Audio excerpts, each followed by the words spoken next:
Bugün Bakının Xətai rayonunda elektrik enerjisinin verilişində fasilə yaranacaq. Bu barədə Sferaza Azərişıq ASC-dən məlumat verilib.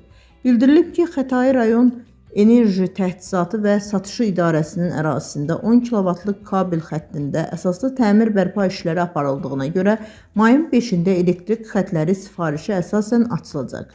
Bununla əlaqədar olaraq saat 14:00-dan etibarən Aşıq Ələsgər, Rahib Məmmədov, Məhəmməd Hadi, Xudu Məmmədov küçələrinin bəzi ərazilərində, bir sıra ictimai və ticarət müəssisələrində, eləcə də bəzi mənzil tikinti kooperativlərində elektrik enerjisinin verilişində məhdudiyyət yaranacaq.